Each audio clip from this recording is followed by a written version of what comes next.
busquen de bibliografía, ustedes tienen los buscadores de la página de la Facultad de Derecho, digo, ahí y tienen, ¿no?, los materiales. Los que yo les decía que también por temas, en el cuadernillo al principio, cuando se hace la descripción de los materiales por tema, hay también detalles de bibliografía que pueden consultar. ¿Ah? Bueno, el segundo, la segunda norma refería a los repartidores en moto, ¿no? Es decir, dice, bueno, que todos quienes hagan reparto, los delivery, como lo conocemos más habitualmente, tienen que tener a partir de no hace mucho un certificado, ¿no?, de formación profesional, porque hacen un curso en el cual le dan de determinadas, tienen manejo defensivo, primeros auxilios, determinada, que la razón de ser de ese curso fue por la alta siniestralidad, o sea, la cantidad de accidentes de tránsito, que en el caso de ellos son accidentes de trabajo, que tienen estos trabajadores. Entonces, por eso es que se pensó en una suerte de capacitación vinculada puntualmente a la labor que desarrolla, ¿no? Y eso es obligatorio ya hace un tiempo. Recuerden, muchachos, de silenciar los micrófonos cuando se van conectando. Y después la tercera referida es un decreto que refiere a lo que es el carnet de salud, ¿no? Es el que ya hemos nombrado, el carnet de el control en salud, que es el nombre que tiene ahora, pero que lo conocemos más habitualmente como el carnet de salud, que se requiere para la labor, ¿no? Entonces, teniendo eso por seguridad, sí, exacto, el tema, lo que plantea. Y Valeria dice limitaciones. Sí, son limitaciones. Está perfecto, Valeria. ¿Y a qué están limitando ahí? ¿Qué es lo que se está afectando? Limitan el derecho a acceder a un trabajo, a un determinado cargo. Exacto, están limitando el derecho al trabajo, como señala Gastón, y también Natalia lo está planteando en el chat, y Valeria. Es decir, se está limitando vieron que de distintas perspectivas, ¿no? Uno es el colegio de los médicos, o sea, tengo que estar inscrito, y no solo por un tema formal de la inscripción, sino por un control o sea, todas las potestades que tiene ese colegio, que hay otras profesiones que también tienen algo de los veterinarios, por ejemplo, hay otros que tienen lógicas similares o agremiaciones similares. ¿Ah? El segundo, algo más puntual para una tarea, como es el caso de estos repartidores, que hay otras, aparte de todo esto, están establecidos con sus respectivos requisitos, sí, está bien. Hay otras profesiones que también, ¿cuál mencionaba Rafael en la clase pasada? Que también para desarrollar una actividad se requiere hacer un curso y una inscripción. Para manejar las calderas y eso, puede ser. Para manejar las calderas, los foguistas. Perfecto, Ignacio. Eso también se requiere una habilitación.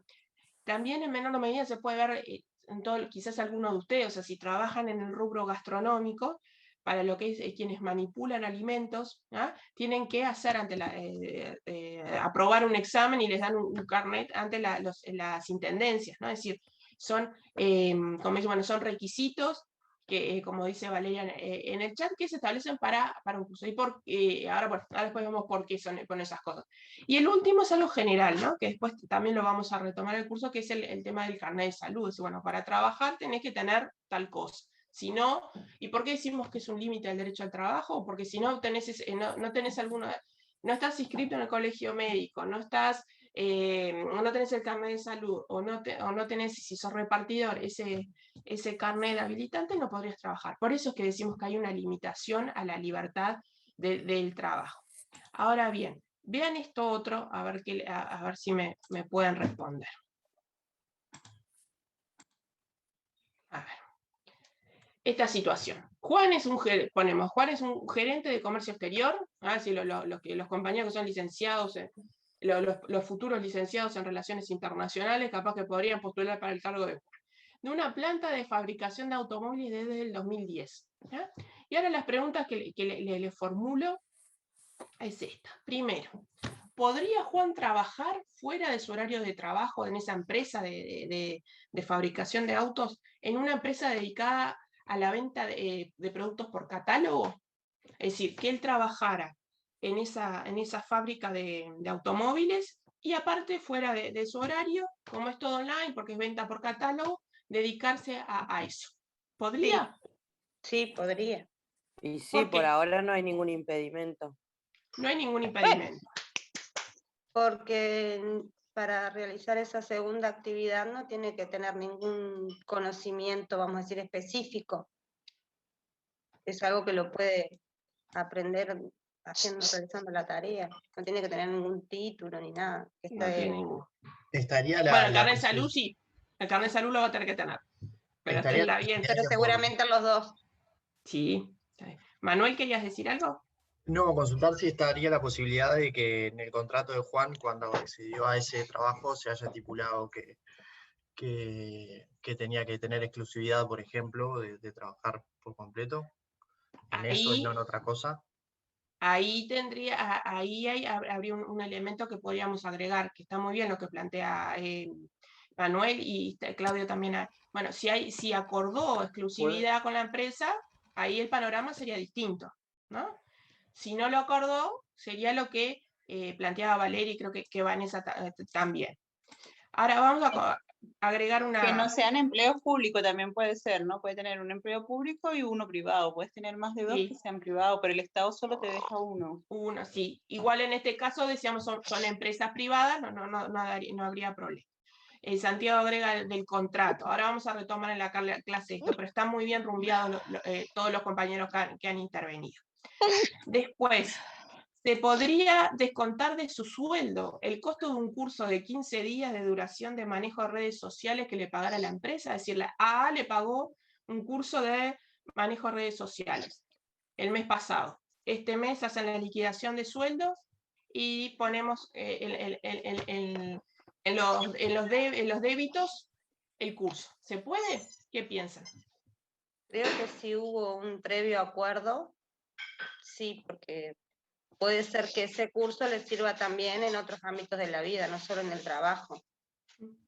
Pero creo que tiene que haber siempre un previo acuerdo. El trabajador tiene que estar en conocimiento que realizar ese curso, luego después se le va a hacer descontado.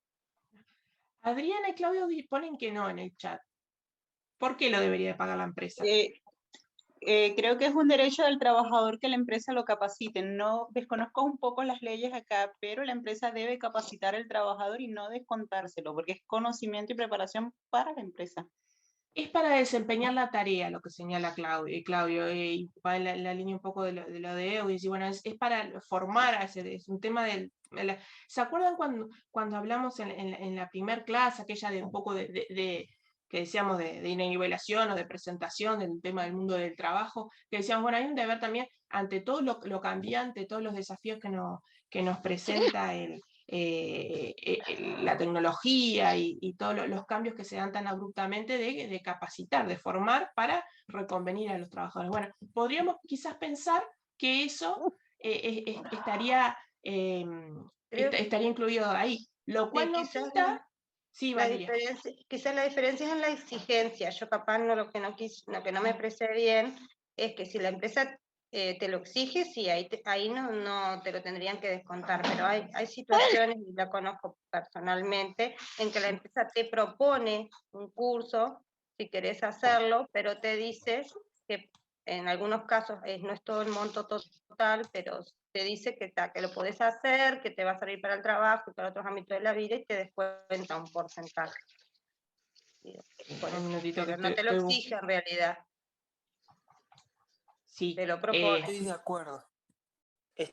A mí me pasó en un trabajo, por eso lo comenté. Un minuto. Ya. Estoy tratando de silenciar, a ver si hay que... No. Estoy tratando de silenciar, lo que pasa es que como estaba compartiendo pantalla, y ahora no encuentro. Acuérdense, muchachos, de silenciarla cuando se van conectando. A ver, un minutito.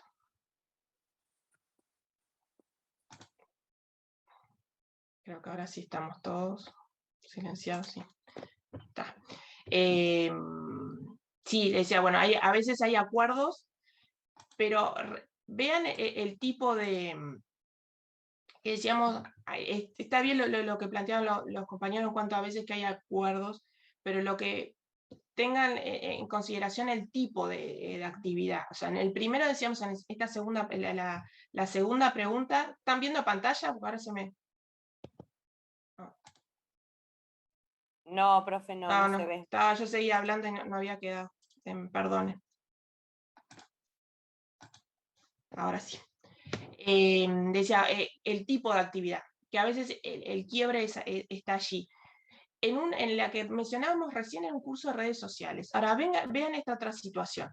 Juan renuncia, hoy se va, consiguió otro trabajo que le gusta más. Y lo que se plantea es si se le podría solicitar que reintegrara el costo de un posgrado que cursara el año pasado en Inglaterra, cuyo costo asumió la empresa. La empresa le pagó un posgrado en Inglaterra y hoy se va. Profe, yo pienso que sí, en realidad, porque todos esos cursos le sirvieron para su formación personal y en base a eso tal vez hoy él tiene las herramientas para renunciar y estar en otro trabajo. Entonces yo pienso que tal vez la empresa se lo podría llegar a plantear. Si él renuncia, mientras él siga siendo funcionario no, porque sigue siendo beneficioso para la empresa, pero en este caso él puede estar utilizando esos títulos que consiguió para estar ahora en otro trabajo. Ahora, ¿es lo mismo uno que otro? ¿Es lo mismo hacer un curso que la empresa pague el curso de redes sociales a que le pague un máster o un posgrado en Inglaterra? ¿Qué es lo diferente? Y el costo económico. El costo y algo más. Está bien lo que dice Vanessa, no es lo mismo, ¿no? El costo de un cursito de 15 días a un posgrado en Inglaterra. ¿Qué es lo que Y cursar inglés si a la empresa le especificación, tal pagaba el vez, curso? ¿no? La especificación. Uno es necesario, El Andrew dice uno es traslado. necesario y el otro no. Exacto. La formación, va un poco en la línea de lo que planteaba Ana, es decir, el curso de redes sociales, digo, es necesario, integra aparte lo que decía Eudis, bueno, de la formación para el trabajo, o ahora Valeria también, pero el otro le da un diferencial, o sea, el curso de redes sociales lo puede hacer cualquiera, o es más, está más al alcance de la mano, ¿no? Es decir, en cambio, el posgrado en Inglaterra no todos lo pueden hacer. Y el no todos lo pueden hacer implica que Juan, cuando esté en Uruguay, va a tener un diferencial respecto de otros gerentes de comercio exterior. Ajá, sí. Ahora vamos a ver un poco, esta es la presentación del tema que estamos dando hoy, invertimos, o sea, dimos los ejemplos y ahora después vamos a ver lo teórico. Pero esto es para un poco para explicar el tema. ¿Qué es lo que estábamos planteando en las dos cosas, en las dos diapositivas, en las dos slides? Son límites al derecho al trabajo. Lo que difiere estos límites al derecho al trabajo es de quiénes provienen. ¿Quién es el que limitaba en la primera diapositiva? ¿Quién ponía esas limitaciones? Una ley. La ley, pero ¿y quién hace la ley? El Estado. El Estado. Los límites, los que estaban en la primera diapositiva, la autoridad estatal, desde distintas perspectivas era el Estado que decía, usted para trabajar en tal cosa tiene que tener tal cosa. Y en estos, acá quién estaría, o sea, el ejemplo que planteaban algunos compañeros de la exclusividad, que muy bien unos compañeros con la primera pregunta decían, bueno, capaz que en el contrato de trabajo se acordó que el trabajador solo trabajara para que tuviera exclusividad absoluta y en ese caso no podría dedicarse a la venta de ropa por catálogo. ¿Ahí es el Estado que está limitando la libertad de trabajo? No, es el empleador particular. El empleador en acuerdo con el trabajador, ¿no? Es decir, los dos protagonistas de esa relación de trabajo que acuerdan algo. ¿Ah? Uno podrá decir, bueno, ¿cuál válido será ese acuerdo? Si reflejará profundamente la voluntad del trabajador o aceptó eso para acceder al trabajo? Quizás podemos hacer el matiz. Pero en realidad es un acuerdo, formalmente es un acuerdo. Son los propios protagonistas de esa relación de trabajo que dicen, ante determinada situación, se acuerda cierta limitación de la libertad de trabajo de ese trabajador. Por eso es lo que decimos que los límites que pueden tener los límites que se puedan hacer a la libertad en particular entre las dos partes, perfecto, muchachos, lo que ponen en el chat. Pasa que a veces entre la presentación y el chat a veces tengo desfasaje para ver todo al mismo tiempo. O sea, los límites al derecho al trabajo pueden provenir de dos partes. Uno son aquellos que el Estado mismo los establece, ¿no? Es decir, que el Estado es el que limita, dice, bueno, para ejercer como médico tenés que estar inscrito en el colegio los médicos, o para trabajar tenés que tener el carnet de salud. ¿Ah?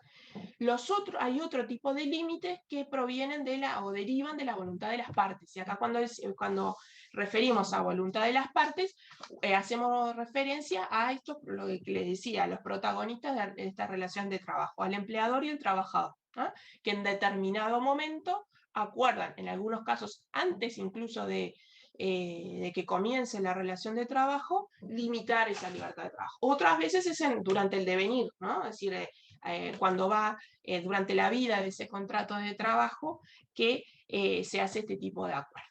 Vamos a comenzar por los primeros, ¿no? Es decir, los límites que establece el Estado a la libertad de trabajo. Y ahí lo que tenemos que tener presente es el artículo, un artículo de la Constitución que es el 36. ¿Ah? Yo creo que ya Rafael en algún momento lo ha nombrado. Ustedes ven que lo que es el trabajo en la Constitución hay dos artículos que son fundamentales en cuanto a lo que es la protección del trabajo, que son el 7 y el 53, que hablan, bueno, el 53 que el trabajo está bajo la protección especial de la ley, el 7 que es un artículo que ustedes seguramente lo han visto en otras asignaturas, que está vinculado a todos los derechos, a la serie de derechos en los cuales se protege y dentro de los cuales se menciona al derecho al trabajo. Pero en lo específico, en cuanto a los límites, a los límites a la libertad de trabajo, está este 36 que es el que tienen en pantalla.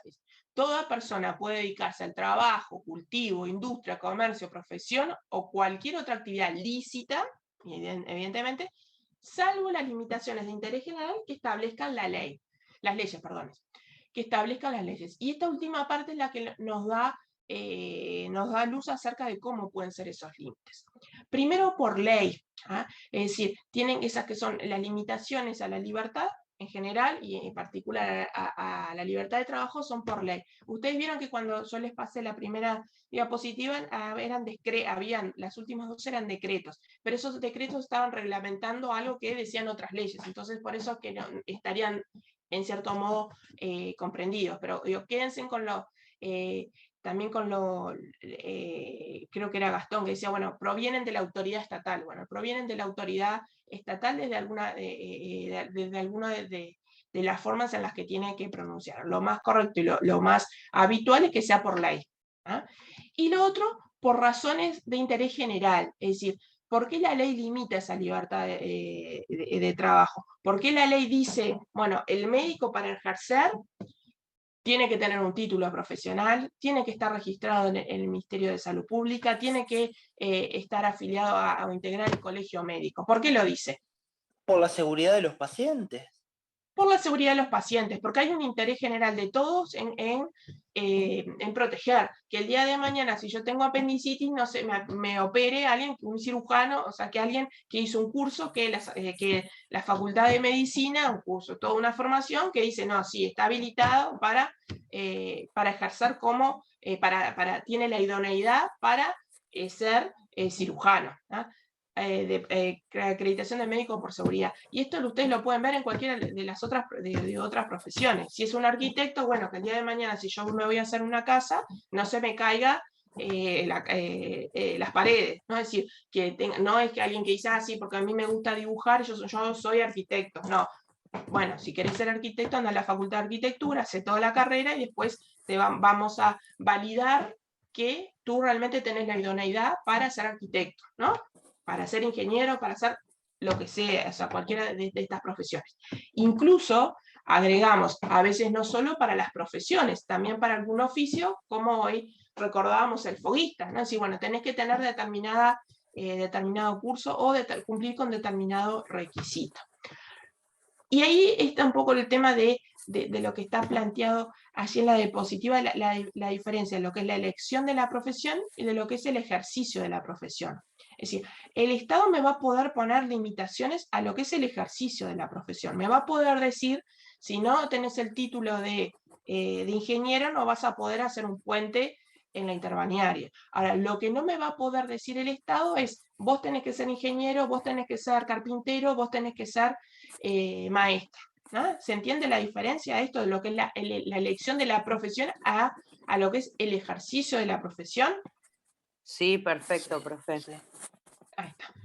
Sí, Adriana, sí, son normas imperativas, sí, obligan. Solo lo que hacía un matiz en cuanto a que, según la Constitución, están los límites a la libertad de trabajo, formalmente tendrían que ser por ley, y yo lo que les decía que hay algunos decretos que mencioné, pero en realidad uno puede entender que es válido porque en tanto reglamentan una ley que ya habilitó esa. Pero fíjense en que si tiene una norma que por razones de interés general establezca esto, disponga esa limitación. Y ahora la idea es comenzar con los otros límites, que estos quizás son los que ustedes son más novedosos, aunque algunos ya ustedes mismos fueron mencionando, que son los límites que derivan de esa voluntad de las partes, es decir, de ese acuerdo que hay entre trabajador y empleador. ¿Ah?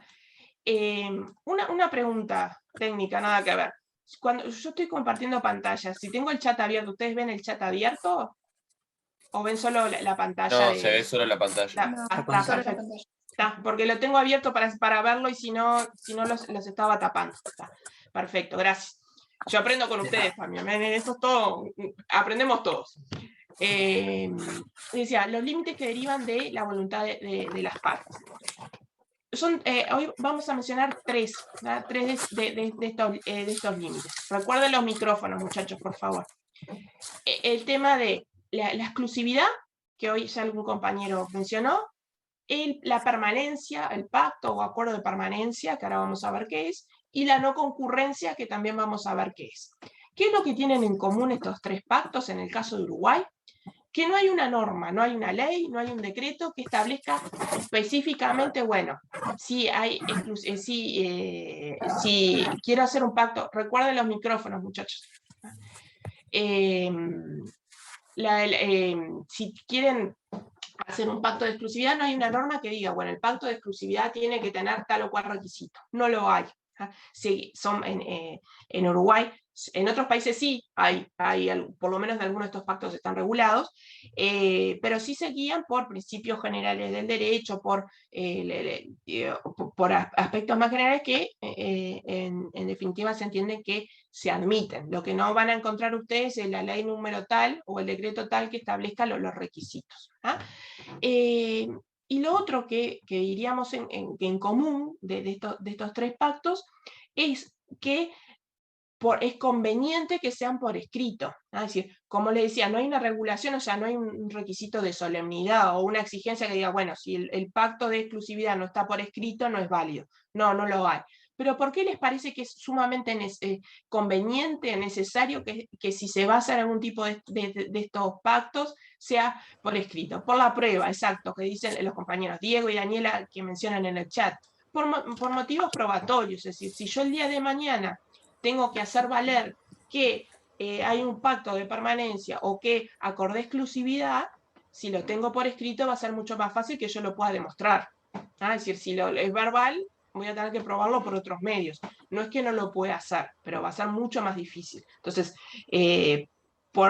hasta un tema de práctica para los futuros encargados de gerentes de capital humano, de recursos humanos, como le quieran llamar, es un tema también de buena práctica, ¿no? Es decir, todo lo que esté establecido claramente los términos, ¿no? Si no está firmado el acuerdo es muy difícil de probar, exacto, de comprobar, de acreditar los términos, ¿no? Es decir, de eso.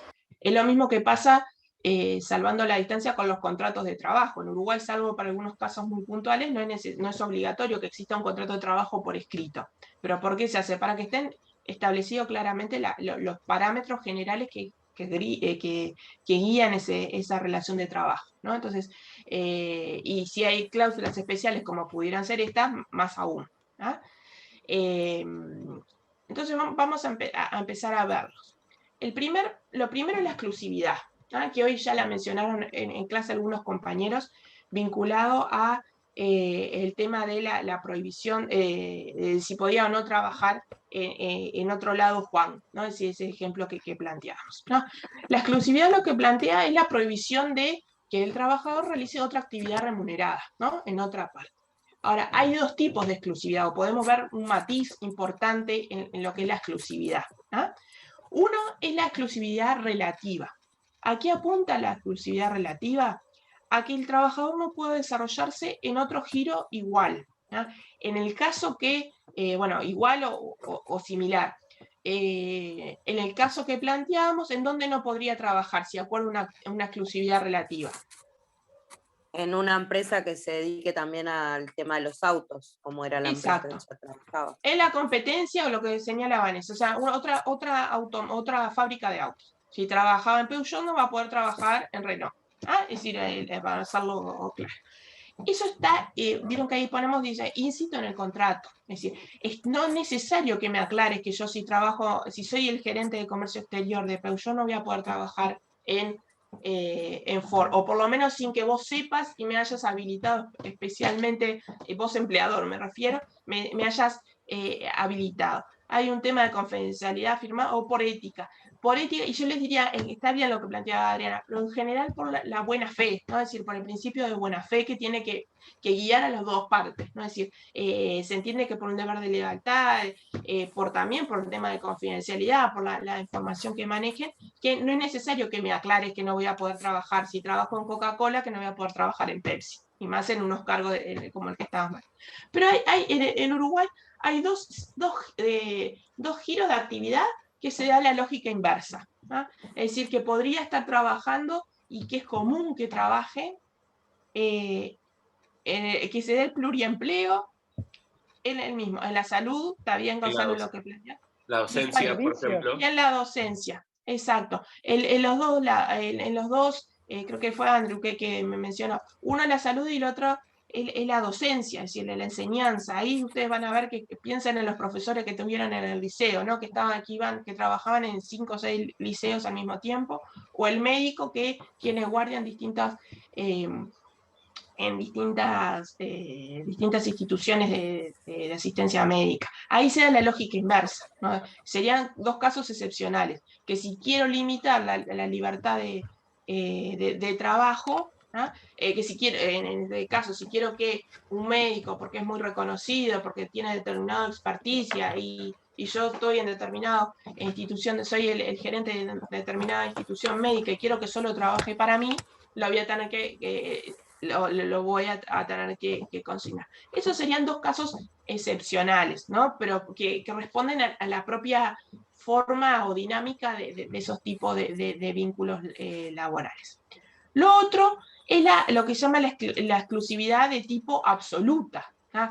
Que ahí es cuando yo digo no podés trabajar en ningún otro lado, que era lo que se planteaba en el caso que decíamos, porque si lo que comparábamos era que trabajara en una fábrica de autos y que trabajara en una fábrica o en una empresa dedicada a la venta de ropa por catálogo, el giro no tiene nada que ver. O sea, de principio lo podría hacer, era un poco, creo que una de las compañeras lo planteaba, pero si lo quiero limitar, lo tengo que acordar, ¿no? Es decir, podría sí establecerse en el contrato, que era un poco lo que ustedes decían, y bueno, si en el un contrato que dice que tiene exclusividad, no va a poder hacer la venta por catálogo.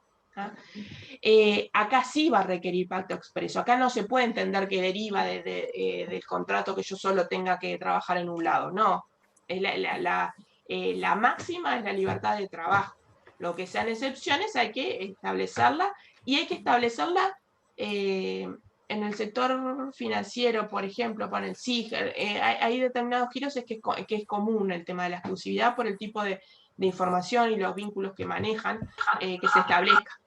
Pero se va a tener que establecer y se va a tener que hacer ¿qué cosa?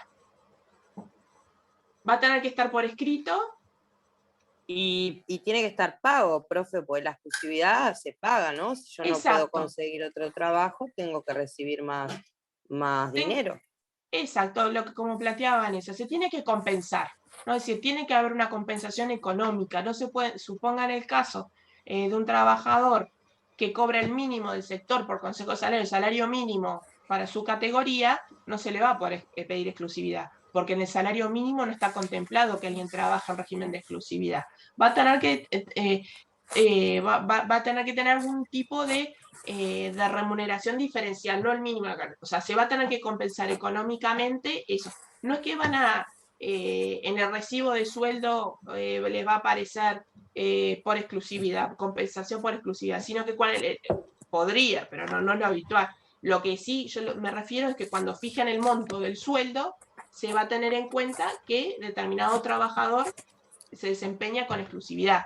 Si ustedes tienen dos trabajadores que realizan exactamente la misma tarea, pero uno lo contratan en régimen de exclusividad por determinada consideración y otro no, el que está trabajando en régimen de exclusividad le van a tener que pagar más. A eso lo que me refiero. Recuerden los micrófonos, muchachos. Esto es un primer pacto. El segundo pacto es el de permanencia. ¿Ah? El de permanencia está vinculado... Perdón, tengo una consulta. Sí, claro. ¿Por qué sí se paga el absoluto y no el relativo? Porque en realidad, supongamos, ¿no? Yo soy ingeniero de una automotriz. Y en el contrato yo firmo que no puedo trabajar para una empresa del mismo rubro. Eso sería lo relativo, ¿verdad? Sí. ¿Y no se tendría que pagar ahí también y con más razón? O sea, no. En el sentido de que yo a mi ingeniero lo quiero trabajando para Volkswagen, ponele, y no quiero que trabaje para Fiat. Sí, pero ahí lo que decíamos del tema de que se entiende que está dentro de las obligaciones o está dentro del contrato de trabajo. Porque es el mismo que es el tema de lo que decíamos de lealtad o de fidelidad. Se entiende que deriva de la propia existencia de una relación de trabajo, que tú no vas a trabajar en la competencia. Entonces, si es un cargo gerencial, seguramente la compensación, o sea, le vas a ver pago en atención a la jerarquía del cargo. Algunas compañías dicen si es por ética, esta aplica cargos más altos. Sí, en realidad lo común es que aplique a los cargos, o sea, que se vea, que se exija más en los cargos más altos, pero en realidad podría ser en cargos más bajos. Recuerden los micrófonos, muchachos. Yo por el tema no es por... Pasa que si mientras busco los micrófonos... Leticia. Ahí está, sí. Disculpa, a mí realmente no me quedó claro cuál es la diferencia entre la relativa y la absoluta. Volvemos con eso entonces. La relativa es lo que estaba asociado con el tema de la competencia, o sea, que sea el mismo giro de actividad. En el caso que manejábamos de Juan, la exclusividad relativa lo que me implica es cuando yo firmé el contrato, cuando empecé a trabajar para Peugeot, no voy a poder trabajar para Fiat. ¿Ah? ¿Por qué? Porque se entiende que por lo que comentaban algunos compañeros de ética o lealtad, por el manejo de la información que pueda tener, es que yo no voy, al momento de que se conforma esa relación de trabajo, ya está íncito, se presupone que no voy a poder estar trabajando con la competencia. Piensen en Pepsi y Coca. Es decir, trabajo para Pepsi que trabaje para... porque no es porque sí, es decir, supongan el manejo de información, ¿no? Es decir, que pueda tener y que la pueda replicar en las fugas de información. Y no solo lo que les decía, no solo en los cargos más altos. Piensen en alguien que cocina, un repostero. ¿Eso sí. tiene que estar sí o sí en el contrato o puede no estar? Eso no está, es lo que decíamos. Eso no está, que a veces se pone para reforzarlo, pero aún si no estuviera, ¿ah? Es decir, se entiende que está asociado a la existencia misma de esa relación de trabajo, ¿ah? Por el principio de buena fe o el tema de lealtad. La diferencia con o sea, en ese caso, quien tiene exclusividad relativa, ¿ah? El espionaje empresarial, lo planteaba algún compañero. Quien tiene exclusividad relativa, ¿ah? puede trabajar en otra cosa, puede poner un kiosco, vender panchos a las esquinas si trabaja en una automotora. Lo que no va a poder hacer es trabajar en una fábrica de autos. ¿Ah? O en el caso que le planteamos, puede vender válidamente, nadie le puede cuestionar porque está en sus horas libres, trabaja en venta de catálogo, en una fábrica o en una empresa que se dedica a la venta de ropa por catálogo. La otra, la exclusividad absoluta, es lo que generalmente uno habla cuando dice tienen exclusividad, se refieren a esto, la exclusividad absoluta. El otro en realidad es no competencia, se asocia más. La exclusividad absoluta es decir, bueno, vos trabajás en Fiat, y un poco creo que lo que va en la línea de lo que planteaba más en Florencia, es decir, si trabajás acá en Fiat, no quiero que trabajes pero no trabajás en otro lado. No solo en una automotora, no vas a poder trabajar tampoco en la venta de ropa por catálogos, ni ponerte un spa y gerenciar un spa, ¿no? Que no tiene nada que ver, y ahí no habría un tema de fuga, ni ética, ni nada, ¿no? Pues yo quiero que esté solo la cabeza en esto. Ahí es lo que yo les digo que tiene que pagarlo.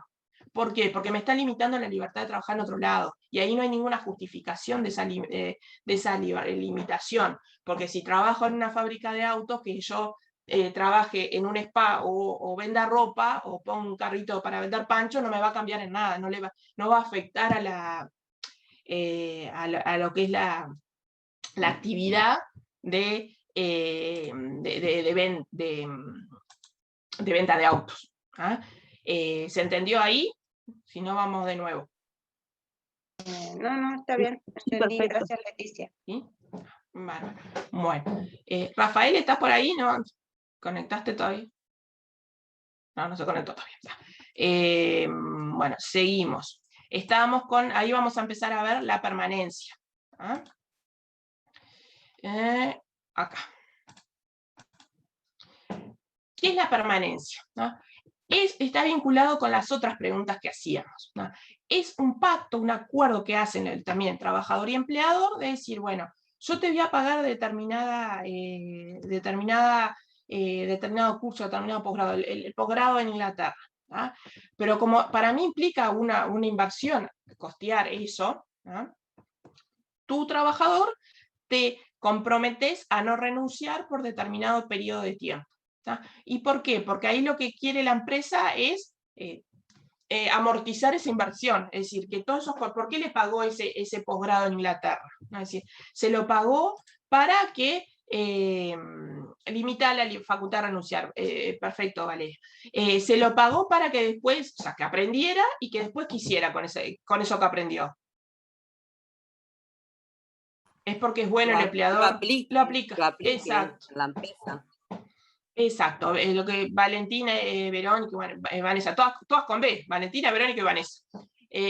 Las tres plantean, es decir, no hay puntada sin hilo, exacto, en términos criollos es exactamente eso, ¿no? Es decir, no lo hago porque soy un buen samaritano, bueno, quizás algunos sí, pero en general es porque quiero que todo eso de avanzada que aprende, lo aplique después en la empresa. ¿No? Por eso es que le estoy pagando, por eso es que invierto, es una inversión que hace la empresa.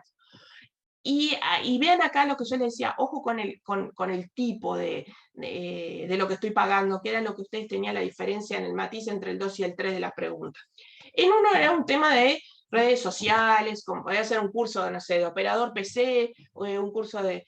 es algo básico, es algo que integra lo que es la formación profesional a la cual está obligado la empresa, ¿no? Es parte de su obligación, y por ende no se lo debería descontar. Esto, lo que apunta a los pactos de permanencia, es aquella capacitación o formación que hace un diferencial, ¿no? Que va más allá de la media, ¿no? Es decir, que implica, por ende, también un costo económico mucho más importante, ¿no? Es una inversión más importante, que excede esa mera formación o esa mera capacitación para el desarrollo de la tarea. ¿Ah? Esto es, y a lo que apunta también esto es que le da esa suerte de diferencial en el mercado, ¿no? Es decir, el beneficio que le da al trabajador es un diferencial. Por eso lo que es, decíamos que debe mediar una especialización, no es una mera formación básica, ¿no? Es decir, es en beneficio de la empresa, exacto, es decir, es parte de la motivación del personal y el empoderamiento. Sí, muchas veces esto es parte de lo que se llama, que se habla de la fidelización, ¿no? De los trabajadores, una puede venir por este tipo de beneficios. Es decir, bueno, si yo sé que vos querés, o sea, acá lo queremos los dos. A mí me sirve como empresa que tú hagas esta capacitación, pero yo sé también que es algo que a vos como individuo, más allá del trabajador, te interesa hacer. Entonces, son de esas cosas que hacen esa sinergia, que decir, bueno, ganamos los dos, y sé que es algo que vos valorás, y que como valorás, quizás vas a pensar en construir y aplicar eso acá, ¿no? Es decir, seguir en la empresa. Es decir, en sectores, piensen por ejemplo, todo lo que está vinculado a la informática, que hay un desempleo casi cero en Uruguay, es decir, que hay, tratan de evitar lo que se llama la fuga de los talentos, es decir, de que se queden en la empresa quienes son, quienes entienden que son valiosos, que permanezcan en ese sector y en esa empresa en particular, y a veces estos mecanismos son algunos de los que contribuyen. Tiene que implicar también la asunción de un costo económico relevante, ¿no? Es decir, por eso decía que va estrechamente asociado uno con la otra. Y lo otro, que implica una limitación temporal y cierta y razonable. ¿Qué es esto? La lógica de esto es decir, yo trabajador, como vos empresa me pagaste tanto, me bancaste que estuve un año en Inglaterra o 6 meses en Inglaterra, me pagaste el pasaje y todo, me comprometo a que cuando vuelvo de mi posgrado, voy a seguir trabajando en la empresa por determinada cantidad de tiempo. Que reitero, no está previsto en Uruguay la cantidad de tiempo, porque no hay una ley, pero que se entiende que tiene que ser un plazo razonable. Y el plazo razonable podrían generalmente, en los ordenamientos en los cuales está fijado eso, se entiende 2 años, más o menos, que se entiende que es un plazo razonable. Claro está que cuanto mayor sea la inversión, o sea, mayor sea lo que haya gastado esa empresa en la capacitación, mayor podrá ser el tiempo, o sea, van un poco vinculados uno con la otra, ¿no? Cuanto más sea lo que invertí, también lo que no podría ser eterno, es decir, bueno, como te pagué este costo, te pagué el máster en Inglaterra, tenés que seguir trabajando por 15 años con nosotros. Eso no sería razonable. Pero establecer 2 años sería algo entendible o manejable. Incluso a veces en estos pactos lo que se establece es un escalonamiento, es decir, bueno, si tú renuncias a los 6 meses que volviste, me tenés que reintegrar tanto dinero, no sé, el 60% del máster. Si egresás al año, bueno, el 45%, es decir, va bajando. Y sí, Pablo Llanero dice por escrito, sí, no es que sea, reitero, un tema de solemnidad, pero esto evidentemente ustedes entenderán que para poder exigirlo, si no está por escrito, va a ser muy difícil, ¿no? Es decir, puede ser, lo más común, el pacto de exclusividad absoluta es más común que esté al inicio de la relación de trabajo, es decir, que en el contrato de trabajo que comemos. No sé si alguien... En el caso del... Acuérdense los micrófonos, muchachos. Y en el caso de permanencia, generalmente no es al comienzo, puede que se dé, pero lo más común es que se dé durante la relación de trabajo. Es decir, una persona que la empresa ve que tiene potencial y que quiere estimular un poco lo que planteaban las compañeras, dicen, bueno, ¿querés? ¿Te sirve hacer esto? Bueno, vamos. Y ahí es que se redacta ese pacto. O sea, ahí no va a estar en el contrato de trabajo, sino en un documento aparte. ¿Ah? Válido también. ¿Ah? Y el tercero de los pactos que podíamos ver es el del pacto de no concurrencia. ¿A qué apunta el pacto de no concurrencia? ¿Ah? Es primo hermano de la exclusividad, pero con una diferencia fundamental. En el pacto de exclusividad estamos hablando de un contrato de trabajo o que van a hacer o que está vivo, ¿no? Es decir, es mientras el trabajador va a trabajar.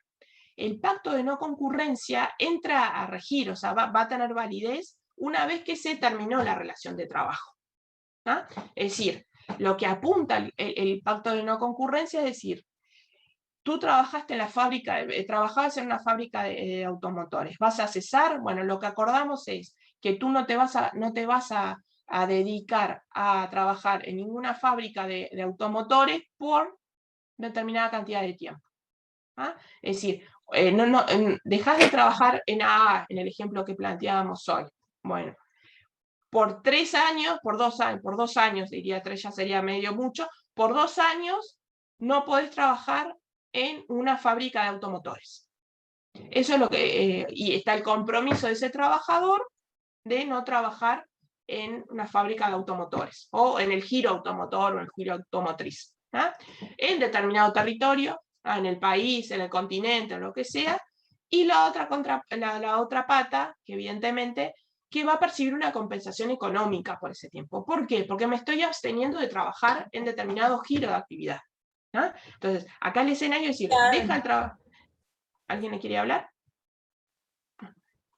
Deja al trabajador de trabajar en esa fábrica de autos por 2 años, supongan, o por 1 año, no va a poder trabajar en otra fábrica de automotores, y durante ese periodo se le paga una compensación económica por esa abstención que hace ese trabajador.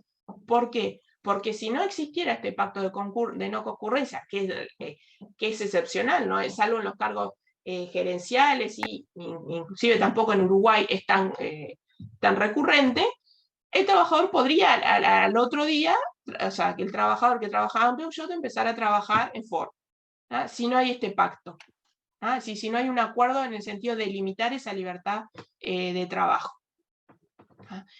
¿Qué es los requisitos? Bueno, lo que nunca podría hacer, nunca podría implicar, es una abstención absoluta de la libertad de trabajar. Es decir, un pacto en el cual estableciera que por 2 años no me voy a dedicar a ninguna actividad remunerada sería nulo, ¿no? Porque ahí realmente habría una nula, no habría, sería conculcar la libertad de trabajo por completo, ¿no? Esto tiene lógica cuando hay un tema de un interés efectivo de la empresa a tutelar, es decir, que no aplique la misma lógica o el mismo plan de negocio que tenía en Peugeot, que no lo aplique en Ford.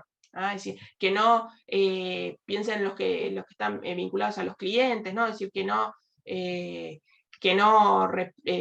contacte clientes, o que y que me pueda Sí, que no afectar se eso. lleve la cartera de clientes, por ejemplo, para otra empresa.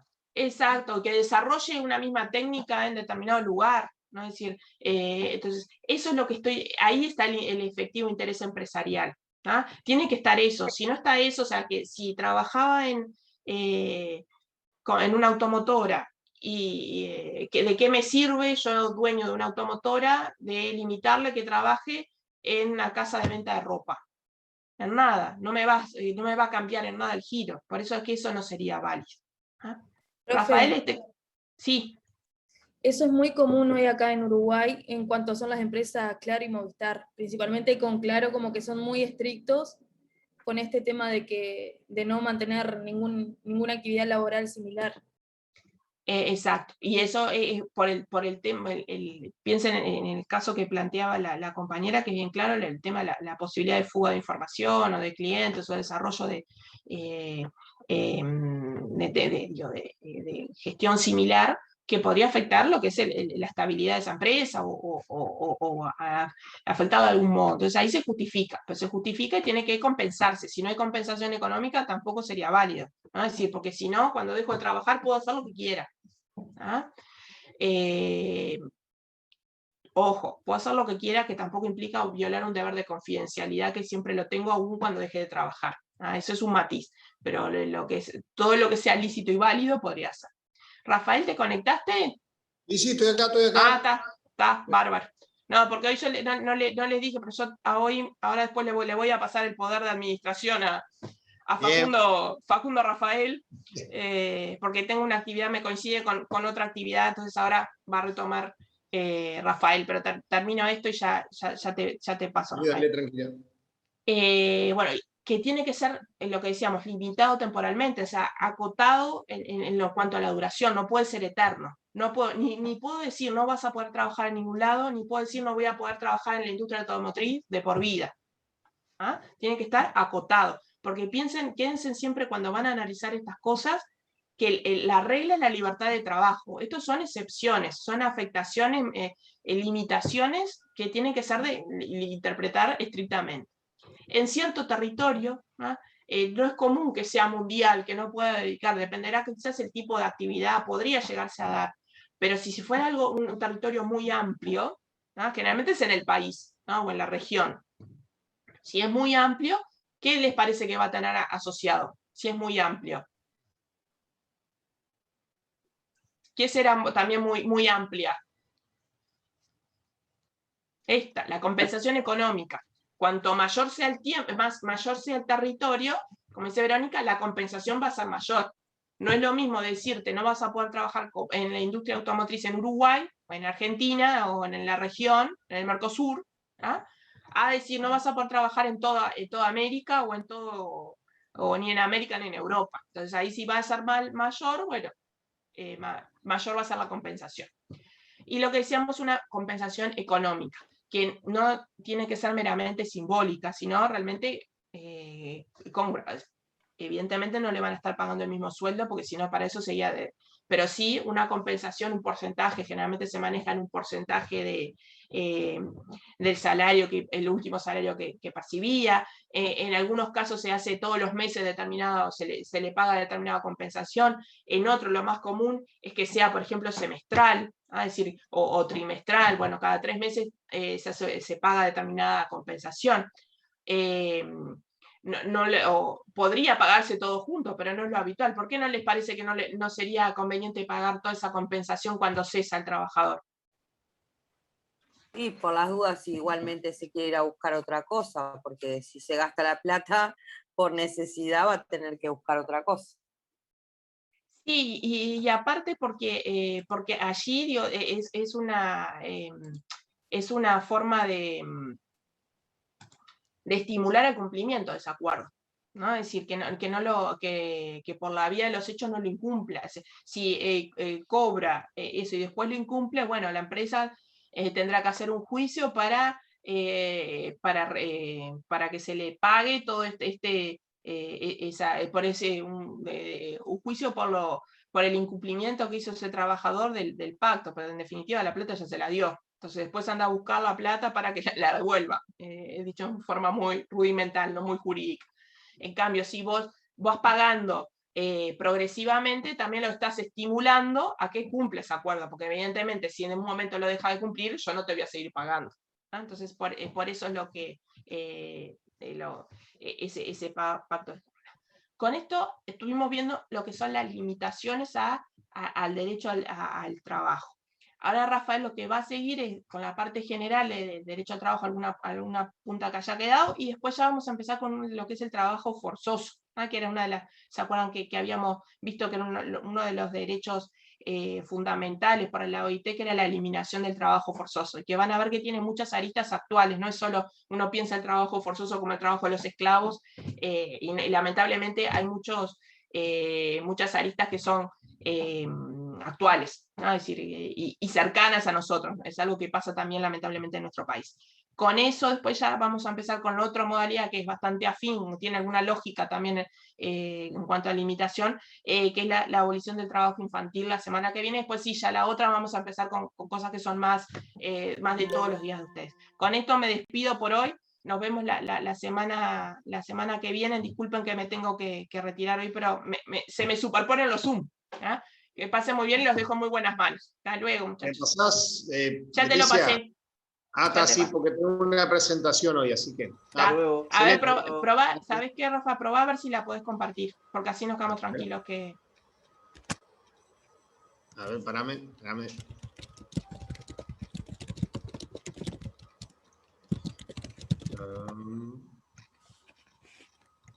Sí, ahí puse, a ver. Sí, perfecto. Bárbaro. Me voy. Gracias, Leticia. Nos vemos. Chau. Si se llega a cortar, llamame, Rafa, y bueno, vemos cómo le enganchamos. Chao. Bueno, dale. Bueno, buen día. Siguiendo con el tema del derecho al trabajo, vamos a ver hoy principalmente este tópico particular que tiene el derecho al trabajo, que es la prohibición del trabajo forzoso. Yo lo único que quedó apenas colgado en la clase anterior es que cuando estábamos viendo el contenido del derecho al trabajo, estábamos viendo al final lo que es una dimensión más social o institucional del derecho al trabajo, ¿no? Donde estábamos viendo algunas, básicamente las políticas de empleo, ¿no? Que ese es el contenido, la obligación que asumiría el Estado a reconocer el derecho al trabajo. Y estábamos viendo que había políticas pasivas y políticas activas. Creo que lo que nos restó ver, solamente por arriba, porque eso más que nada es una enumeración, cuando hablamos de las políticas activas de empleo, mencionamos los servicios públicos de empleo, mencionamos las políticas de formación y capacitación profesional, y mencionamos, creo que al final no llegamos a mencionarlo, una tercera modalidad de políticas activas de empleo, que son aquellas que tienden a crear empleo, ¿no? O a fomentar la creación de empleo. Y ahí hay también toda una batería, un abanico de medidas que los estados pueden adoptar en esa materia, que van desde las exoneraciones fiscales, exoneraciones tributarias, es decir, que se exonera, por ejemplo, del pago de aportes o contribuciones o cotizaciones a la seguridad social a las empresas que contraten empleados. Eso, por ejemplo, existe hoy con nuestra ley de empleo juvenil, enfocada justamente en un sector que tiene cierta plata, gozan de una exoneración en el pago de aportes, ¿no? Ahí dice que gozan de una exoneración en el pago de aportes. Otros casos es el otorgamiento de subsidios a la contratación. Es decir, ahora no solo la empresa puede gozar de una exoneración, sino que también el Estado subvenciona, apoya económicamente, le paga a la empresa por la contratación de empleados, o paga el sueldo por determinado tiempo, o paga un tiempo que se pagaba un porcentaje del sueldo a las empresas que contrataban ciertos trabajadores. Pero también es un diseño institucional que existe en otras partes del mundo, el pago, digamos, de un sueldo en esos casos. Y en otros casos es, sí, la creación directa por parte del Estado de puestos de trabajo, sea, por ejemplo, a través de planes concretos de empleo, sea a través estoy tratando de ver el chat, sea a través sea a través de estos grupos, ¿no? Esa es la otra medida, a veces unas interrupciones. Entonces, esas son básicamente las políticas activas de empleo que quería redondear de la clase pasada, ¿no? Bueno, ahora sí,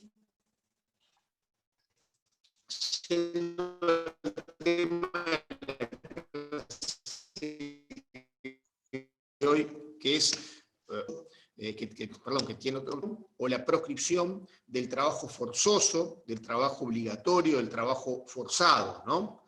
Que es lo que vamos a ver en lo que resta de la clase de hoy. La materia, o el principio en esta materia, Profesor, sí. no sé si no puede leer el chat o qué, pero se está cortando bastante el audio. Sí, lo vi, yo les dije que avísenme si se sigue cortando ahora. Me parece que ahora estaba un poco más estabilizado, creo, ¿no? Quizás a lo mejor no tiene que usar la cámara, capaz que le ayuda en conectarse mejor. No sé, es una sugerencia. Queremos verle también, no sé. Vamos espérenme a ver si yo puedo arreglar esto. Ahí, detenemos la cámara por cualquier cosa. Bien, vamos a ver entonces esto, a ver si se corta, me van avisando. ¿Cuál es el principio en esta materia del que se parte cuando estamos hablando de la prohibición del trabajo forzoso? ¿Cuál es el criterio general, la regla general? La regla general en esta materia del trabajo forzoso es, como venimos viendo hasta ahora, la libertad de trabajo, ¿no? El principio en materia de trabajo es, sin duda, la libertad, porque ya vimos es quizás el primer contenido, la primera acepción que tiene el derecho al trabajo. Rige la libertad de trabajar en esta materia, por lo que quien desea trabajar lo hace en forma libre, en forma voluntaria, dependiendo de su propia decisión, sin ninguna interferencia, sin ninguna coacción. Más allá de la premura económica que existe, ¿no? Pero estamos hablando en el plano formal. Formalmente, la decisión de trabajar es de resorte individual del sujeto, que obviamente por razones económicas estamos todos en cierta medida comedidos a realizar una actividad para obtener un ingreso, para subsistir. Pero formalmente el principio es el de la libertad, con lo cual no puede haber ninguna imposición, ninguna coacción para prestar un servicio, para trabajar concretamente. ¿Cuál es el corolario de eso? ¿Cuál es la consecuencia del reconocimiento de este principio de libertad de trabajo?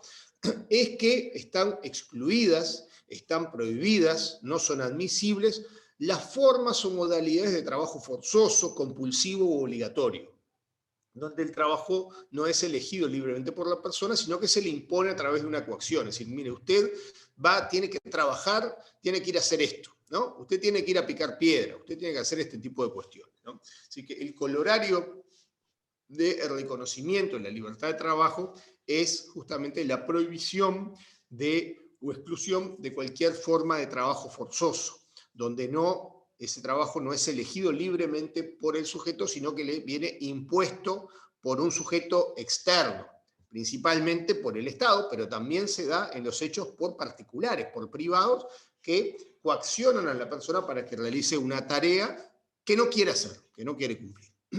Esto nos plantea un interrogante, ¿no?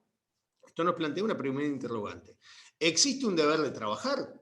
¿No? ¿Existe, como a veces se habla, que hay un deber de trabajar? Bueno, bajo esta premisa no existiría en principio un deber jurídico de trabajar. Bajo esta premisa liberal de la libertad de trabajar, no existiría como tal un deber jurídico de trabajar, un deber formal de trabajar, sino un deber personal de subsistencia de trabajar. Más allá de eso, después vamos a ver algunas situaciones particulares donde esta idea, esta respuesta de que no hay un deber jurídico de trabajar es más dudosa, ¿no? Es más dudosa y podría llegar a existir. Bien, ¿cuál es la regulación del trabajo forzoso? ¿Dónde está regulado este tema, esta cuestión del trabajo forzoso? Acá hay básicamente dos convenios internacionales que son claros en esta materia, donde se contiene la regulación básica en esta materia, que son dos convenios de la Organización Internacional del Trabajo, ¿no? Son dos convenios de la OIT, que son el convenio número 29 de 1930, vean que ya tiene sus años, pero mantiene su vigencia, y el Convenio Internacional del Trabajo 105. Así que estos dos convenios, 29 y 105, regulan el trabajo forzoso y se complementan entre sí, se articulan entre sí. Uno tiene, vamos a ver, una definición genérica de trabajo forzoso y la prohibición del trabajo forzoso, como es el Convenio 29, y el otro contiene una serie de excepciones o de situaciones donde no estaríamos ante trabajo forzoso. Por eso es que se ensamblan entre sí, se articulan y se complementan entre sí estos dos convenios, el 29 y el 105, que bájenlos porque son de lectura muy sencilla, más allá de lo que podamos ver ahora y lo que tienen en la ficha. Y el segundo aspecto en esta regulación es que la prohibición del trabajo forzoso, la proscripción del trabajo forzoso, integra y está incluida en esa Declaración de Principios y Derechos Fundamentales de la OIT de 1998 que mencionamos. Es decir, recuerden que hay una serie de derechos fundamentales que la OIT entiende que son valiosos, que jurídicamente hay que proteger y que cualquier Estado que integre la OIT debe ampararlos, debe protegerlos, aunque no haya ratificado los convenios vinculados con los mismos. Recuerden que es el derecho a la libertad sindical y a la organización colectiva, la prohibición del trabajo forzoso, la prohibición del trabajo infantil y la igualdad y no discriminación en el empleo. Esos son valores o derechos que la OIT considera como básicos para lo que es cualquier Estado que integre la OIT y que, por tanto, aun cuando no haya ratificado los convenios vinculados con esos derechos, están obligados a protegerlos, asegurarlos, ampararlos, realizarlos en sus ordenamientos internos en los países determinados. Es decir, que uno de esos derechos es la prohibición del trabajo forzoso, que, por tanto, aun cuando los Estados no hayan ratificado esos convenios que vimos, el 29 y el 105, están de todos modos obligados a respetarlos y asegurarlos en sus países. Bien. ¿Cuál es el concepto de trabajo forzoso? ¿Cuál es la definición de trabajo forzoso? Hay un concepto que está contenido en el artículo 2 del convenio número 29, donde hay una definición de trabajo forzoso o obligatorio que nos facilita la comprensión y la idea de trabajo forzoso, ¿no? Vean ahí, el artículo 2 del convenio 29 nos dice que trabajo forzoso o obligatorio es todo trabajo o servicio exigido a un individuo bajo la amenaza de una pena cualquiera y para el cual dicho individuo no se ofrece voluntariamente. Es decir, se la leo de vuelta. Todo trabajo o servicio exigido a un individuo bajo la amenaza de una pena cualquiera y para el cual dicho individuo no se ofrece voluntariamente. Lo que quiero que vean es, más allá de la definición, es que desglosemos el concepto, ¿no? Que desglosemos analíticamente esta definición y veamos qué elementos, qué ingredientes tiene para poder calificar cuando estamos ante trabajo forzoso. Lo que nos facilita esto es ver cuándo hay trabajo forzoso, ¿no? Eso es lo que nos facilita esta idea de tener una definición de trabajo forzoso. Es decir, cuando se reúnan estos elementos, en principio vamos a estar ante una hipótesis de trabajo forzoso prohibida y que debe ser, digamos, si se quiere, reprimida por los Estados, ¿no?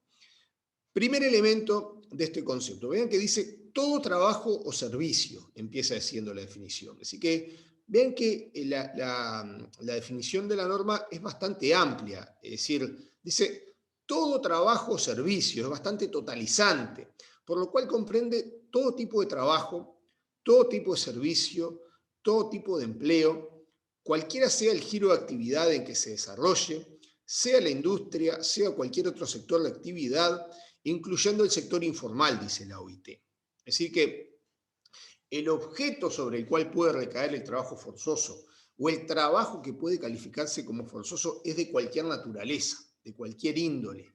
No hay en esta materia distinción de labores, distinción de actividades que puedan ser calificadas o puedan llegar a calificarse como trabajo forzoso, ¿no? Así que vean que primer ingrediente es que todo trabajo o servicio. Lo que sí, vean es que se exige que se trate de un trabajo o de un servicio. Esto nos permite excluir de la idea de trabajo forzoso, nos permite separar o desglosar de la idea de trabajo forzoso lo que son las actividades formativas, de capacitación o educativas. Es decir, los sistemas de formación obligatoria, es decir, de formación laboral, por ejemplo, de capacitación profesional, que puedan tener un viso de obligatoriedad, estarían excluidos en principio de esta definición de trabajo forzoso, siempre que sean estrictamente actividades formativas, pedagógicas, de educación de la persona, ¿no? Esos planes de formación obligatoria que pueden existir en algunos países y que la OIT ha entendido en algunos casos, no son formas de trabajo forzoso, salvo que encubran algún servicio, salvo que encubran algún tipo de trabajo solapadamente. Pero en principio estamos refiriendo a cualquier tipo de trabajo. Segundo elemento analítico de esta definición, es decir, todo trabajo o servicio exigido a un individuo. Es decir, vean que ahí que se exige, que se requiere, que se le plantea a un individuo. Y acá lo que ha entendido la OIT es que se refiere a cualquier persona sin distinciones. Es decir, cuando habla de individuo, eso la OIT lo asimila a la idea de persona y lo hace sin ningún tipo de discriminación, sin ningún tipo de distinción, sin ningún tipo de condicionamiento. Por lo que las situaciones de trabajo forzoso pueden afectar, comprenden a cualquier persona sin ningún tipo de distinción, de nacionalidad, de edad, de raza, de color o de lo que fuera. No hay ninguna excepción a la calificación del trabajo forzoso. Y el Estado no puede hacer ninguna discriminación en esta materia para exigirle a unos un trabajo y a otros no. Acá cualquier tipo de situación o cualquier trabajo que se le exige a un individuo con los elementos que vamos a ver, va a ser trabajo forzoso, cualquiera sea la calidad de la persona, su condición social, su condición personal o lo que fuera. Bien, este es el segundo elemento de esta distinción. Así que el trabajo forzoso puede recaer sobre cualquiera, lo que quiere decir la OIT. No puede haber discriminaciones en esta definición, es lo que dice. Bien, y ahora vienen, sí, los dos elementos cruciales, básicos de la definición, los más relevantes, ¿no? Los que van a tipificar, los que van a dar sustancia a este concepto de trabajo forzoso.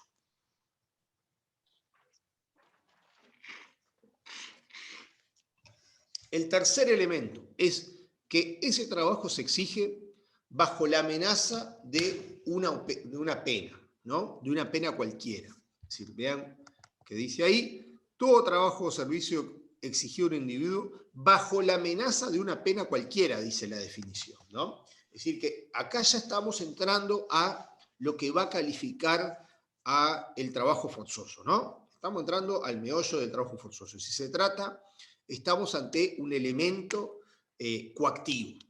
Si el trabajo forzoso se califica primeramente porque media la coacción, media la imposición. Es decir, acá el trabajador no está decidiendo libremente trabajar, sino que está trabajando o adhiere a un servicio porque tiene una amenaza que pende sobre él, porque hay una coacción externa que se le está imponiendo y por la cual eso determina su decisión de trabajar. Es decir, que existe, por tanto, una amenaza, media una amenaza por la cual se le solicita a un trabajador que trabaja, para que trabaje. La existencia de una amenaza va a significar que una persona le impone o le exige a otra un trabajo o servicio representándole la eventualidad de un mal, ¿no? Es decir, eso es lo que existe, ¿no? Es decir, o trabajás o te va a pasar o te va a ocurrir a ti o a otra persona también un determinado mal. Te va a recaer sobre ti una pena en sentido genérico, ¿no? Una pena en sentido genérico. Y el concepto de amenazar es bastante gráfico en esto, ¿no? Amenazar es anunciar que le va a pasar, que nos va a ocurrir un mal futuro. Amenazar es eso. Es decir, que le va a ocurrir a la persona un mal futuro, ¿no? E injusto, injustificado. Es decir, acá hay un razonamiento condicionante, si se quiere. O trabajás o te va a pasar algo feo, o te va a pasar algo malo, ¿no? Ese es el tándem que tiene el trabajo forzoso. O cumplís tal tarea o te va a pasar algo malo, ¿no? O vas a tener tal castigo, tal penalidad. Y esas amenazas, pueden ser de distinto tipo. Es decir, acá la amenaza no es solamente física. Ese mal que se está anunciando no es necesariamente físico. No es necesariamente penal, no es necesariamente que lo van a meter, lo van a encarcelar, que va a tener una pena, sino que es de distinto tipo. Puede consistir en palabras, en actos, en signos, en gestos, ¿no? Es decir, y eso permite clasificar a las amenazas en verbales, reales y simbólicas, ¿no? Amenazas verbales, reales y simbólicas. Es decir, cualquier tipo de amenaza, cualquier insinuación que represente un mal, va a ser en definitiva calificado como amenaza. Vean justamente cómo la definición habla de una pena cualquiera. Así que el elemento amenaza es amplio y comprende distintas formas de pena o de restricciones. Ahí les pongo como ejemplo la violencia física, es decir, el castigo físico, las sanciones penales, es decir, la amenaza de una sanción penal si una persona no trabaja, la coacción psicológica, la presión psicológica, piensen ustedes en lo que puede pasar, esas penurias que pasan los trabajadores migrantes, los trabajadores que ingresan ilegalmente a otro país para poder trabajar, están sujetos a una coacción psicológica de sus empleadores o de quienes los contratan para trabajar. La retención de documentos de identidad, otra práctica muy común. Está todo el problema de la trata de mujeres, ¿no? Es decir, donde existe este tipo de medidas, donde los que están en estas actividades retienen la documentación, los pasaportes, los documentos de identificación de la persona como medio de coacción, de amenaza para que siga cumpliendo una tarea. La pérdida de derechos o de privilegios, es decir, la privación de un derecho X que uno tenga, no está ahí, pero la alimentación, eso se ha constatado en distintas zonas de Brasil, por ejemplo, donde la amenaza de no dar comida al trabajador también constituye una pena calificante de trabajo forzoso. Así, con lo que quiero que vean es que este elemento amenaza implica una coacción que se le va a infligir un mal a una persona a modo de pena, y ese castigo, esa pena, no es solamente, no lo asocian con algo penal, sino que vean que es cualquier medio idóneo para, ¿cómo les puedo decir?, para determinar cualquier medio idóneo que suponga un mal futuro y que determine la voluntad de la persona, ¿no? Es decir, que tiene distintas facetas, distinto contenido. El cuarto elemento es ausencia de ofrecimiento voluntario. Es decir, acá la persona que quiere trabajar, el individuo, el trabajador, no se postula a trabajar, no se ofrece, sino que la decisión que adopta está viciada, si se quiere, está condicionada por la amenaza anterior. Es decir, no existe consentimiento, no existe un consentimiento otorgado con libertad. No existe una aceptación del trabajo otorgada libremente, ¿no? Hola. Ojo los audios, muchachos, Sí. que tienen prendido. No sé quién lo tiene ahí prendido, pero apaguen Sí, los ¿qué audios. tal? ¿Cómo estás? Bien. Bien. Esperen, vamos a tratar de ver esto que pasó acá. Alejandra, tiene... A ver si yo... Ahí la desactive. Bien, les decía que en esta definición el cuarto elemento y el segundo más importante es la inexistencia de consentimiento, la ausencia de consentimiento, ¿no? Es decir, que la persona no se ofrece voluntariamente para realizar ese trabajo, ¿no? Sino que lo que hay es un vicio que está determinado por una amenaza anterior, ¿no? Si la persona se hubiese ofrecido voluntariamente, si hubiese decidido trabajar, otro sería el cantar. Ahí estaríamos más bien en el ámbito del trabajo voluntario. Aunque hay algunos pronunciamientos que están entendiendo que aun cuando la persona se ofrezca libremente a trabajar y haya una relación de trabajo consentida, también se podría dar esta hipótesis de trabajo forzoso, ¿no? O sea, también se podría dar esta hipótesis de trabajo forzoso. Bien, lo que les pregunto es, visto esto, ¿no? No sé visto esto, una pregunta que les hago. ¿Qué elemento no se considera en esta definición para calificar? Es decir, si ustedes ven estos elementos, estamos ante trabajo forzoso, ¿no? Es decir, hay una amenaza y hay una persona que no se ofrece voluntariamente, no hay libertad en el trabajo. ¿Qué elemento no considera la OIT para calificar a un trabajo como forzoso? ¿Qué elemento prescinde esta definición? No está en la definición y le da también amplitud. Pablo. Sí, Janiero. Yo me esperaba en la definición que hable de un trabajo peligroso, de un trabajo de... No es necesario que sea un trabajo peligroso, liviano, lo que sea, no importa el tipo de tarea. Vean Janiero y Maldonado.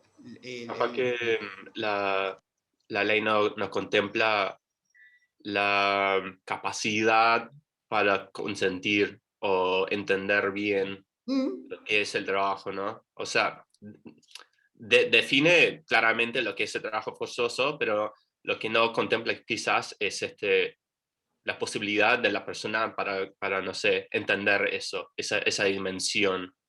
No sé, si es un menor, por ejemplo, o por cuestión de... No. No le hace distinciones. Cuando habla de persona, habla de mayor o menor. Pero ahí Porras dice algo. La remuneración. Acá es independiente que a uno le paguen o no le paguen. Es decir, aunque uno...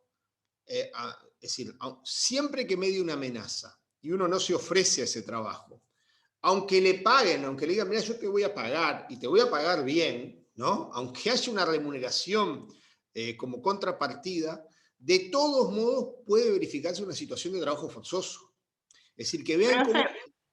Sí. Disculpe, una consulta. El trabajo forzoso es un trabajo que pone en riesgo la salud y el cual se hace bajo amenaza.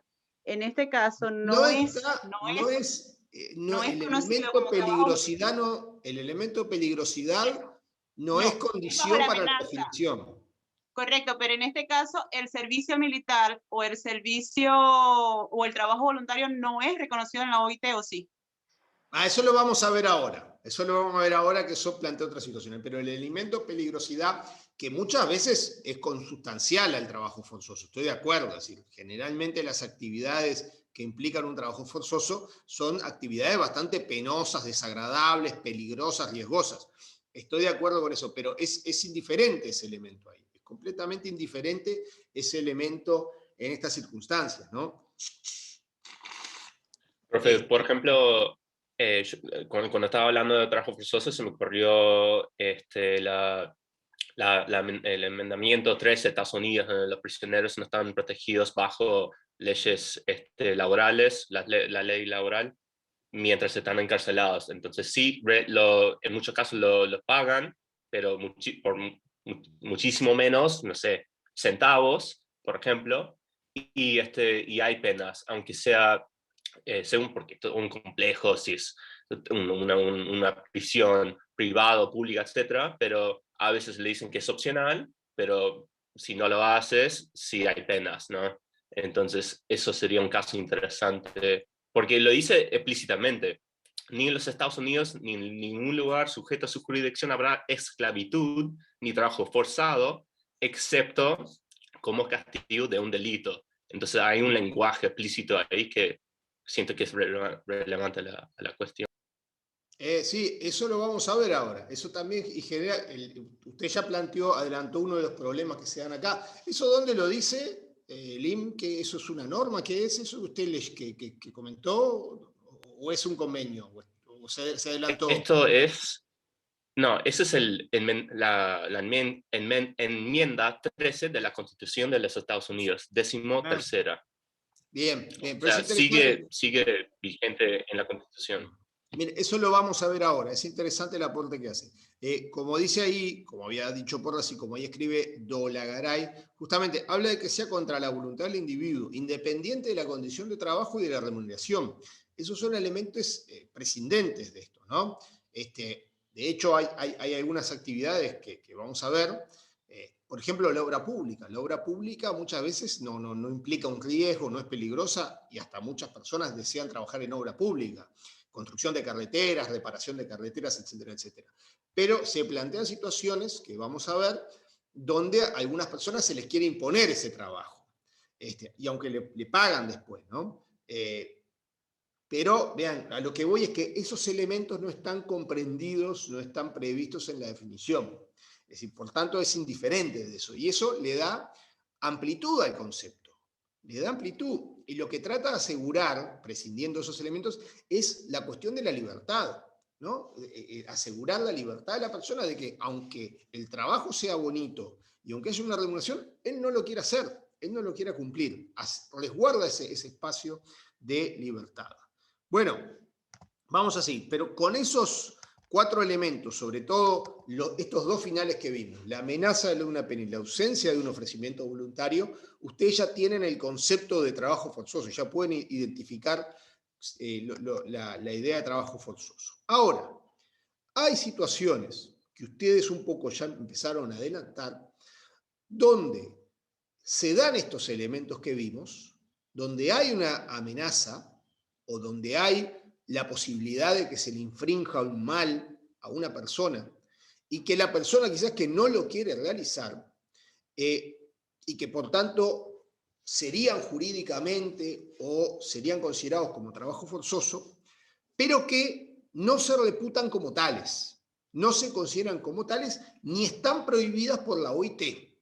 Así que hay una enumeración de casos que lindan con un trabajo obligatorio, pero que no están prohibidas y que los estados pueden realizar. Estos casos que lindan con la noción, la definición que vivimos de trabajo forzoso, lo que sí plantea la OIT es que tenemos que interpretarlos en manera estricta, de forma restrictiva, de forma de no incluir supuestos no previstos en estas excepciones. Es decir, que si son excepciones tenemos que tratarlos como excepciones, como, digamos, excepciones a la regla. Y si son excepciones hay que interpretarlas en forma sumamente restrictiva. La primera, y que ya alguno lo adelantaba, no es trabajo forzoso el servicio militar obligatorio. El servicio militar obligatorio, de acuerdo al artículo 2.2 del convenio 105, es decir, no va a ser trabajo forzoso cualquier trabajo o servicio que se exija en virtud de las leyes sobre el servicio militar obligatorio y que tenga un carácter puramente militar. Si vean que tiene que tratarse, lo que sí remarca la OIT en esta idea de una interpretación restrictiva, es el carácter puramente militar. Es decir, lo primero que exige la OIT es que se trate, si se quiere, de formación militar, ¿no? Lo que plantea el servicio, ahí sigue Maldonado, de militar, para lo que es la milicia, digamos, ¿no? ¿Y esto qué quiere decir? Ahí hay una práctica que es bastante común en algunos casos. Disculpe, ¿podría repetir? No, profesor, disculpe la interrupción. ¿Podrá repetir lo último? Porque Sí, se no cortó hay problema. todito y no se escuchó. Yo le decía que la primera excepción que ustedes la vieron ahí es la del servicio militar obligatorio, ¿no? El servicio militar obligatorio Sigue cortando, profe. tiene un componente de coacción, donde quizás que la persona no.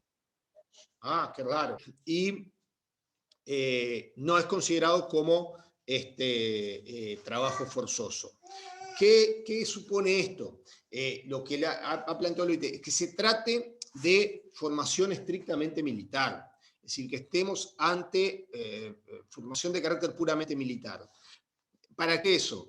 Porque en muchos casos, ocurrido y se ha detectado, de que a veces se plantea o se pretende disfrazar como servicio militar obligatorio la o el enrolamiento de personas para realizar tareas que no son de formación militar. Que se ponga a la persona bajo el título de servicio militar la necesidad de hacer obra pública. Lo que yo en un conscripto militar de servicio militar, y lo que usted va a hacer es todos estos caminos. Eso excede lo que es la formación militar, ¿no? Independientemente de la valoración que tengan ustedes de la formación militar. Pero ese tipo de cuestiones sería la formación, ¿ah? Ese tipo de la utilización de mano de obra por medio de sistemas militares, construcción de puentes, de o lo que sea, excede este concepto de militar obligatorio, ¿no? Lo que sí les cuento es, en Uruguay, ¿hay servicio militar? ¿Hay servicio militar en nuestro país? ¿Qué les parece? Sí, pero no es obligatorio acá, profe, es voluntario. Sí, pero no es obligatorio. Sí, hay... Ahora, exacto. porque antes era. Yo creo que nunca cambió, ¿no? ¿Qué es lo que pasa? Legalmente, una ley vieja, que es la 40 o del 30 y pico, impuso o prevé que es obligatorio el servicio militar. Pero como esa ley nunca se reglamentó y como esa ley no contiene una sanción, no contiene la pena a aplicar, nunca se aplicó. Pero formalmente todos somos, yo no me acuerdo cómo era, pero todos somos la fuerza militar de primer nivel o algo así. No me acuerdo cuál es la denominación que utiliza la ley. Pero formalmente existe, pero como nunca se reglamentó y como no tiene no existe como tal, y por eso es que no se aplica como plan, digamos, la obligación implementado un sistema de servicio militar obligatorio, ¿no?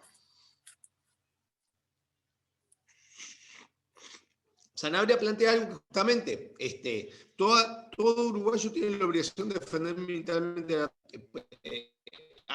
Pasa algo así. Si en el caso de que existiera guerra, todos podemos ser llamados a integrar las Fuerzas Armadas, a integrar una fuerza militar. Está previsto justamente en el régimen legal. Y la otra cuestión que tiene que ver con esto, vinculado con esto y con la diapositiva. Hay algunos países que en lo que han establecido matices en el servicio militar obligatorio. ¿A qué me refiero? ¿Qué ocurre? No a todo el mundo le gusta ni el servicio militar, se imaginarán, ¿no? Es decir, ahí vieron que se trancó un poquito, me parece. Ahora yo les decía que hay situaciones en las que le interesa realizar servicio militar, ¿no?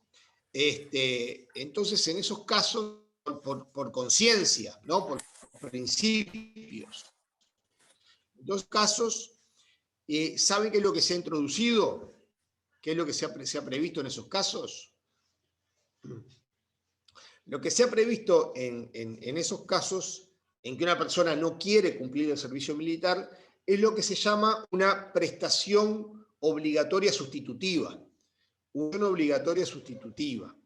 Y eso implica el sujeto, ¿no? La persona, en lugar de hacer el servicio militar, se opone a hacerlo y cumplir alguna tarea que reemplace o que sustituya el servicio militar, ¿no? Es un objetor de conciencia, justamente, como dice Claudio. Es decir, el objetor de conciencia se libera de cumplir el servicio militar, pero obligado a una prestación sustitutiva, ¿no? Comunitaria o a un militar vinculado a sanidad o alguna cuestión así. Es decir, eso es lo que implica este tipo de prestación obligatoria sustitutiva. Bien, así que con estas características, el servicio militar obligatorio no sería una situación, hipótesis de trabajo forzoso. La segunda excepción. Una cosa, como dijiste Sí. tú, cuando emplean el servicio militar en el país para que querían hacerlo para construir puente, calle, como bien dijiste, entonces no entraría como excepción. Porque no entra excepción, exactamente. No sería obligatorio. No sería obligatorio, exactamente, no sería obligatorio. Ahí después hay una cuestión difusa que yo ahora no la veo tanto. Es lo que pasaba en otra época cuando a veces salían algunas cuadrillas militares a cortar árboles, ¿no? Ahí ya entramos en una situación más difusa, Llanero, ¿no? Yo me refiero a cuando hay países que reclutan gente por el Ministerio de Defensa para hacer obra pública. No, ocurre yo eso. También me refería a lo mismo. Antes son situaciones que son más difusas. Yo me refería a lo mismo Sí. me refería a lo mismo porque escuché en el informativo que a veces se quería emplear para eso. ¿Apagó el micrófono, Janer, usted o...? No, Sí. ahora sí. No, que yo no sería lo mismo porque he escuchado en el informativo que se quería emplear a veces para hacer obras públicas. Bueno, vaya a saber en qué contexto. Si están, no sería admisible. Pero vamos a ver otra situación que puede encuadrar en eso. La segunda, las obligaciones cívicas normales. Tampoco revisten la calidad de forzoso. Cualquier trabajo o servicio que forme parte de las obligaciones cívicas normales de los ciudadanos. ¿De qué se trata esto? De la participación ciudadana de los ciudadanos en los deberes cívicos generales e interés de la ciudadanía. ¿Cuál es el ejemplo típico que existe en Uruguay? Integrar una mesa electoral. Cuando hay una elección, ustedes vean que hay públicos que están obligados a participar en una mesa electoral. Y si no lo hacen, si no participan, tienen que pagar una multa. Es decir, que vean que hay una amenaza, hay una pena, hay una sanción que es pecuniaria, económica. Es decir, si yo no integro una mesa electoral, me van a descontar, me van a retener el sueldo y me van a aplicar una multa. Este tipo de obligaciones cívicas normales, o en Estados Unidos lo que se llama los jurados, o alguna otra actividad cívica, tampoco constituye una forma de trabajo forzoso. Vean qué interesante que es esto. Aun cuando integrar electoral en Uruguay me implica una amenaza, participan en ella, obtienen un beneficio. El público que participa le dan 5 días de licencia, pago, 5 días de vacaciones pagas, es decir, que obtiene un beneficio. Vean nuevamente cómo el concepto de trabajo forzoso presenta retribución o beneficio material concreto para la persona que se ve obligada o compelida a cumplir ese trabajo, ¿no? Vean eso. Pero a lo que voy es esto, en las obligaciones cívicas tampoco integra el concepto de trabajo. Que ya lo tengo, los 5 días. He dicho de paso. ¿Cómo? Que ya lo tengo, he dicho de paso, los 5 días, digo. Ah, está bien. Tercera excepción, el obligatorio de personas condenadas. Esto algo creo que había adelantado. Es lo supuesto de como trabajo pena, trabajo castigo, ¿no? Cualquier trabajo o servicio que se exige a un individuo en virtud de una condena pronunciada por sentencia judicial, condición de que este trabajo o servicio se realice bajo la vigilancia y control de las autoridades públicas y que dicho individuo no sea cedido por acción de particulares. Acá vean que esto tampoco es trabajo forzoso, el trabajo pena no es trabajo forzoso, pero para que sea tal y para que no ingrese y no sea considerado como trabajo forzoso, tiene que reunir requisitos. Primero, tiene que haber una sentencia judicial condenatoria, es decir, tiene que ser efectivamente trabajo pena, es decir, que sea impuesto por un juez, por un órgano judicial, que imponga como castigo por el delito que uno cometió, por la infracción penal, el ilícito penal en que uno incurrió, se le pone como castigo una de trabajo, una forma de prestación de servicio. Pero solamente como pena y previo una sentencia. ¿Qué quiere esto? Que eso está sujeto, esa pena, a un control judicial y a las garantías de defensa de la persona, ¿no? Que está sujeto a las garantías de defensa. Así que lo primero, se exige una sentencia judicial condenatoria. Lo segundo, tiene que estar bajo la vigilancia y control de las autoridades públicas. Es decir, ese trabajo que se va a imponer como pena va a estar bajo la supervisión o va a haber un cumplimiento de la pena por una autoridad pública, correccional, penitenciaria o no, pero una vez dictada la sentencia, se le impone un trabajo determinado a la persona y bueno, va a haber una autoridad pública que va a supervisar o monitorear la forma en que trabaja esa persona, que cumple ese trabajo como penalidad. Y lo tercero, lo que se ve es una práctica que también pasa en algunos lugares, que el individuo sea cedido o puesto a disposición de particular. Es decir, se prohíbe una práctica que es una suerte de suministro de penados, ¿no? Es decir, que las personas que están penadas se suministren a particulares para que le presten servicios, ¿no? Eso es una práctica que está prohibida y que planteaban algunos de ustedes que se da mucho, y principalmente, lo estaba planteando un poco Lim, donde en varias cárceles de Estados Unidos, pero en otros países, creo que también Australia, países anglosajones principalmente, cuando una persona es penada, lo que se le impone a veces es que dentro, como las cárceles son a veces gestionadas por privados, por particulares, se les plantea que tienen que trabajar realizando alguna actividad privada a forma de una empresa privada, realizar lo que fuera, pero trabajar para ellos. Ese tipo de prácticas donde se cede al penado como suministro de mano de obra para un empleo privado, se encuentra prohibido. Ahí después la OIT matiza un poco eso, ya que si el trabajador es ofrecido, además también eso tiene una función, una idea, esa de suministrar mano de obra de encarcelados. Lo que procura es garantizar mismas condiciones laborales o condiciones laborales propias, está penado, ¿no? Que pueda acceder a ese trabajo, si no habría como una competencia desleal. No sé si me explico con lo que les digo, pero también busca eso, una cuestión de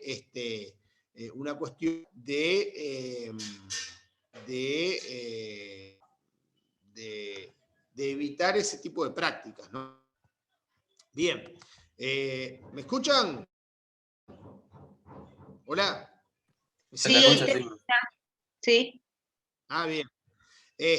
Lo que se propone es eso, evitar esa suerte de competencia de haber con personas no privadas de libertad. Bien. En Uruguay está previsto esto. Ahí les pongo, la ley 19.007 prevé el trabajo comunitario como pena, ¿no?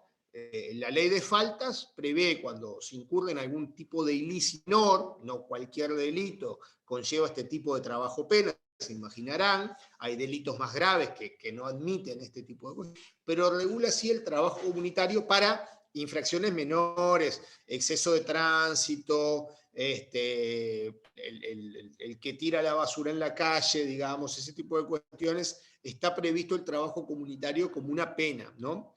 De esa manera. Y no, se imaginarán que eso no es considerado como trabajo forzoso, ¿no? Es más, sentencia de la Suprema Corte, ante un pedido de inconstitucionalidad de esta norma y de la disposición que preveía el comunitario como pena, que entendió que en esos casos no había trabajo forzoso, ¿no? Bien, la cuarta excepción. Esta es interesante, y acá puede estar lo que planteaba Yaniero, o podría ser alguna cuestión así. Los casos de fuerza mayor. Tampoco va a ser trabajo forzoso los trabajos que se exigen en supuestos de fuerza mayor que pueden poner en peligro o amenacen poner en peligro la vida o las condiciones normales de existencia de nuestra sociedad, de la población, ¿no? Y ahí vean que hay toda una enumeración de supuestos que prevé la norma. Pero a lo que voy, quédense con esto, más allá que dice guerras, amenazas, siniestros, incendios, inundaciones, hambre, temblores de tierra, epidemias, episodias violentas, etcétera, etcétera. Más allá de esa enumeración, quédense que se trata de casos de fuerza mayor, es decir, algo imprevisto, algo imprevisible, extraordinario, y que puede poner por sus circunstancias en peligro la vida o las condiciones normales de existencia de la población. La situación que estamos viviendo hoy en día. Es la situación que estamos viviendo hoy en día. Así que hoy en día, con esta situación que estamos viviendo, no configuraría trabajo forzoso si se convoca a trabajar, ejemplo, los hospitales, por ejemplo, las Fuerzas Armadas también, convocan a trabajar a algunas personas para paliar las consecuencias de esto. De hecho, hay una ley en Uruguay, que es la ley de sistema de emergencia, no tengo el número acá, pero es la ley 18.000 y algo, la ley de sistema de emergencia nacional, que regula lo que llama una prestación civil obligatoria, que prevé que en casos de desastres, los funcionarios públicos están obligados a prestar un servicio, ¿no? Obligados a trabajar, ¿no? Y tienen que ir a trabajar en esos casos, en estos casos de desastre de fuerza mayor. Dice también la OIT que la duración la extensión y la finalidad de este servicio obligatorio en caso de fuerza mayor, tienen que limitarse estrictamente a las exigencias de la situación. No pueden exceder, digamos, la finalidad que existe, no pueden exceder la función de conculcar la pandemia, ¿no? No podrían utilizarse para otra cosa. Y solo el tiempo que dura la misma, lo necesario, ¿no? ¿Se entiende esto?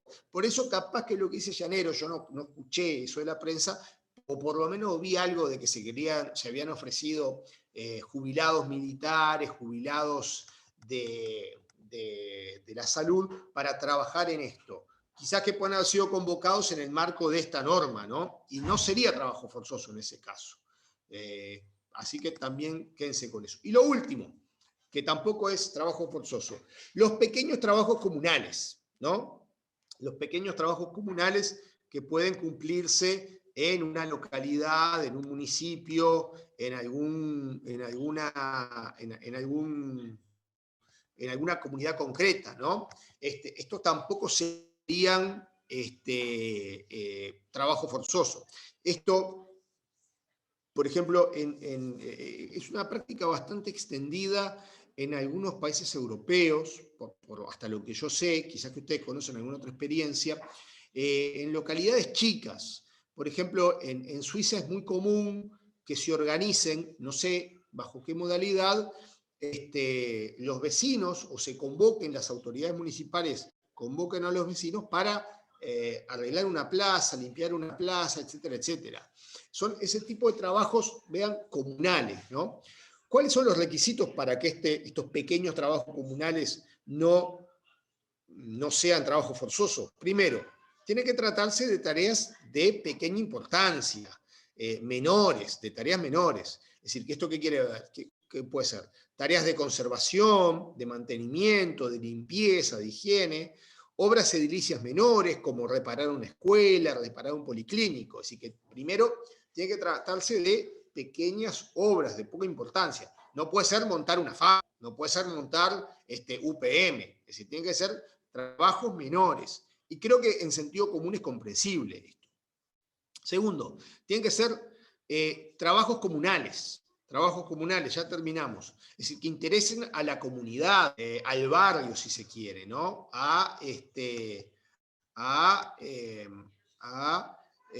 Son ayudas sociales a la comunidad. Es bastante interesante, ¿no? Perdónenme que yendo en el chat. Es decir, que tienen que interesar a la comunidad de esos trabajos. No tienen que estar referidos al interés privado, al interés de un particular, de un vecino en puntual, sino que tienen que ser de interés para toda la comunidad, para todo ese municipio. Y el tercer requisito, que también es interesante, tiene que asegurarse de alguna manera el derecho de los miembros de la comunidad a pronunciarse sobre las necesidades de esas obras, de esos trabajos, de esas tareas de pequeña importancia, sea directamente o a través de sus representantes. Es decir, que tiene que haber una participación ciudadana en la decisión de esas obras, ¿no? A modo de los municipios que tenemos nosotros, bueno, no puede ser puesto así, mano militar, si se quiere, por una autoridad municipal, sino que tiene que haber una decisión comunitaria, ¿no? Una decisión de todos en las obras que se van a realizar, que exista una participación política, si se quiere, en la decisión de esas obras. Bueno, rápidamente con esto termino. La idea justamente era ver esta clase. Con esto terminamos. Vean, manejen esos dos elementos, el concepto de trabajo forzoso y estas excepciones que vimos, donde un elemento coacción, un elemento obligatoriedad, pero que no revisten, no son dados, perdón, creo que ahí se cortó, no son calificados como trabajo forzoso. Y con estos dos elementos tienen para entretenerse y para el concepto. ¿Bien? Con esto terminamos, muchachos. Hasta el martes que viene. Bueno, profesor. Bien. Gracias. Hasta luego, gracias. Muchas gracias. Hasta luego, profe. Muy buena